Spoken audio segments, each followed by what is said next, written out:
Welcome back to Prime News at 7 as we're going to be starting a new segment here, and we're going to be having it from time to time throughout the year. We're going to call it Set to Hook because we're going to be talking fishing, and we have the experts here with Set to Hook host Pat Rose and his co-host Darren Gallagher. Thank y'all for coming, Hey, guys. man, thanks for having us. Absolutely. Pleasure to be here. You know, the weather's getting cooler, and the leaves are turning, and a lot of folks are thinking, well, I'm going to put my fishing pole up, and I'm going to get out my hunting rifle, and that's fine, but you know what?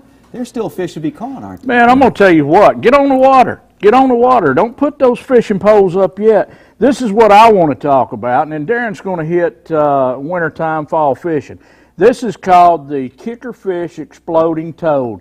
And where we live on Chickamauga and Nickajack, we got grass covering up. Can I get an amen? Amen. We got grass covering up. What you want to do is throw this thing on top of the grass, look for them bare spots, and when you hit that bare spot about midday, you're going to get blowed up. I'm going to tell you what, it's going to scare the crap out of you. Do you reel it in moderately, or do you just reel it? Keep them legs flipping. So you want to keep it action. You want the action. Man. You want the action. That's key, Patrick. That's key. Mm-hmm. So that's a great lure for the fall, and the weather cools down. That tends to make the fish behave a little differently as well, right, Darren? You know it does. The bait starts moving back in the shallow pockets, and you know a lot of folks think, well, it's getting cold, I need to stay deep, but reality, that's pulling your bait up there. And you know, you're talking about the cooler weather, a 10-inch worm is still a great bait to catch a lot of fish on this time of year. A lot of guys put that away. What you have to realize, there's those thousands of minnows in there, but the fish have to have something different where they can key on it. You know, you can throw a bait that looks realistic, maybe not get a lot of bites, so you've got to go out of that box just a little bit.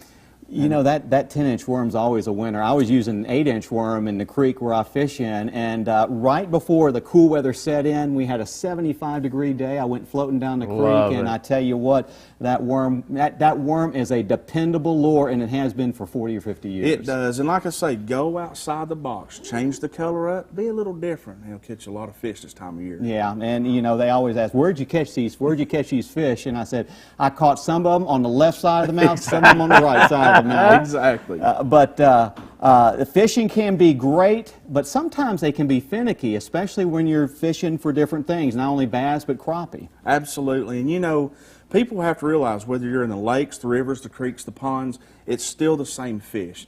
Understand, study how they move seasonally. You got to understand those seasonal habits. They're going to eat, they're going to rest, they're going to ambush prey. You've got to understand that, and then the other part is actually catching's really the easy part. You know, it's the science of finding, locating, and getting them to bite. That's the hard part of this. And right now, this time of year, they're going to come up shallow, they're going to go back deep. They're going to come up shallow and go back deep. When that water gets cold, they're gone. You can still catch them, but they're gone. And sometimes you have to experiment. Exactly. So you have to find a fish. Sometimes they're not in just a foot of water. They can be in 5 foot, 6 foot, and I guess with different fish, they are in different types of... That's when you got to work for them. You got to pay attention to your bite. Absolutely. The bite tells you a lot. Is it going to be deep? Is it going to be shallow? When they bite, pay attention to that. Next fish, pay attention to that. Same thing, right there. It is, exactly. You know, even throwing a crankbait, or even his frog, for example, the way they're hitting it, are they really eating the bait, or are they pinching the legs off of it? That tells you, do we need to do a color change or slow a bait down or something? And that right there is key in catching fish consistently. So. Yeah, exactly. Yeah. Now, y'all are the professionals, and y'all do guides, so if people do not know a whole lot about fishing and just want to try it out, y'all are the people to check up with, aren't you? Absolutely. Let me tell you something. I've been with this cat for about 2 years now, and we do Set the Hook with Pat Rose.